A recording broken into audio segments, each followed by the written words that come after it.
Hello and welcome to another episode of Dichep Term Therapy Space, where we discuss issues on mental health in relation to culture, religion, and just African setup. We're currently situated in Kenya, and my name is Dizzy Malinga. I'm a clinical psychologist currently practicing here in Kenya. So today I want to just introduce a topic called psychological first aid. What comes to your mind when you talk about psychological first aid? First aid is basically the kind of help that you give to somebody whenever you have a cut or a burn. That is the physical first aid.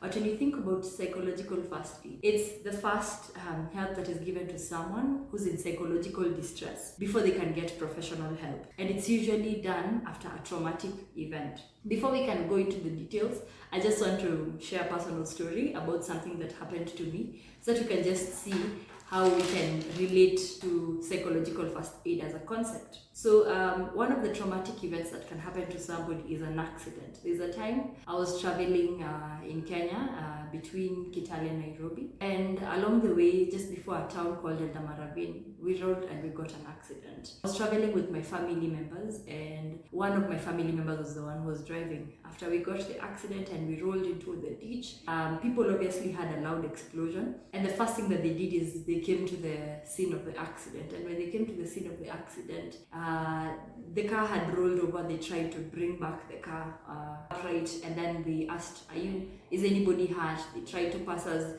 anything that we'd lost, and before we knew it, the people who had physical injuries quickly rushed into the available vehicles there, and then they were rushed to the nearby hospital. Because I didn't have any physical injuries, I was left on the scene of the accident. And while I was there in the scene of the accident, I was really afraid, because I'm here around strangers. The other passengers in the vehicle are not here with me because they'd been taken to the hospital. I had a fear that things would get stolen. We had a laptop, we had a sack of maize, and the first instinct that is coming to my mind is I should protect the things that are there. So I sat at the scene of the accident, and mostly people were passing by with vehicles, and they would stop the vehicle and then they'd beep and then they'd walk away. They'd get back into their vehicles and they'd drive away. Some people would come and then they'd see me seated there distressed, and then they'd shake my hand and then go like, sorry for the accident, and then they'd go away. But there are these specific ladies who are locals there. What they did, they went to their home, they made a thermos of tea, and they came with a thermos of tea.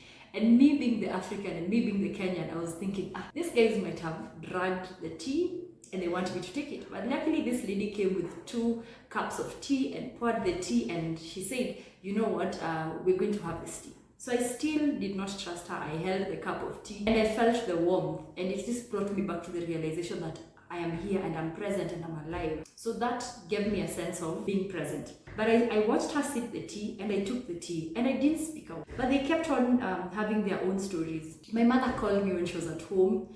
My phone had already gone with the people who'd gone to the hospital. They'd gone with my phone, and what ran through my mom's mind is that I am dead and I'm at the scene of the accident and I've been covered. My mom was in a lot of distress, so I realized that this is something that could happen. I asked a passerby for the phone, and because I'd crammed my mother's number, I was able to call home, and I was able to give mom information that don't worry, I'm fine. But even as I sat there for about 2 hours, because it was a 2-hour drive between Kitale and Eldoret, even as I sat there, I kept on trying to look on the road and wishing for my mom to come and to just give me an embrace and tell me that everything will be okay. These ladies, the most interesting thing that I didn't find out at that point is that they sat there with me. They didn't pressure me to tell them about the stories. They even brought a snack. I remember it was a really hard snack, but I was glad for their presence. And I was cold and I was shook, and I was afraid that somebody will tell me, niliona hiyo gari yenyu venye ilikuwa inakuja, which in Kiswahili translates to English that I had seen how you guys had been driving. I had a fear of being judged, or I had a fear that the driver that was driving this vehicle would be judged and maybe we'd done something wrong.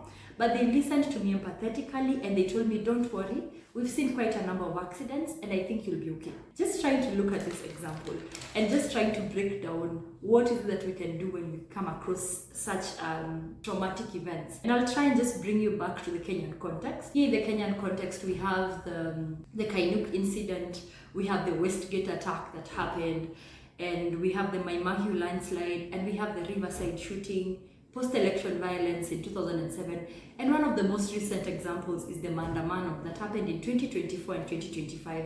And for us as people who are around, what is it that we can really do to help this person? How can we be like the women who brought me tea? So if we look at these things, there's basically 4 L's. If you forget everything that we're going to talk about in this video, just think about these 4 L's on things that we can do. The first one is look. So look around. So look around and see, are there people who are hurt? Are there people who are in distress? Are there people who are disoriented? Are there people who are confused, who are in fear? And are they in an unsafe environment? Can we pull them away from this unsafe environment? So I remember the car had crashed and it was a little bit far away. So they pulled me away, not too far from the car because I was worried of the safety of the car, but just somewhere a little bit far away. And they just helped me to be present. Giving me the cup of tea helped me to be present. The next L, so the first one is look. The second one is listen. Listen in a calm way. Listen in an unjudgmental way. Do not ask for details. I know in Kenya, we like moshene, we like mehemehe, gossip. We want to know the details. So don't go really so much into the details. Just listen. Don't pressure somebody to talk. Make sure you provide empathy. Empathy is putting yourself in this person's shoes. If I was in this person's shoes, what would I really want to be done for me so that I can feel that I'm safe and that I'm okay? The third thing we do is link. Link somebody with appropriate support. Link them to a shelter. Link them to social support. Reunite them. These people were able to, as my mother was driving for the 2 hours, and for me who's at this point, who's very distressed, I don't really have my phone, it's not functioning, they gave me a way to connect. I know it was not the physical connection, but they did the best that they could. Provide some resources. If somebody needs a blanket, give them a blanket. Make them be warm. Allow them to just feel that they're okay. Give them basic needs. Actually, the most important thing is give them basic needs, which is food, clothing, shelter, and safety, and reassurance. I like some of these organizations that usually provide a tent, and in this tent, they would record down the number of people, like if maybe in an event of maybe something like maandamano, people scatter to different places. So they'll tell you, come and register this tent if you're looking for somebody or if you're lost. So that this is a point for reconnecting these people.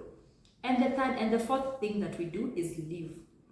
In leave, we help people return back to their routine. If you're going to work, if you're going to school, let us allow you to continue and let us allow you to realize that there's life even after this traumatic event.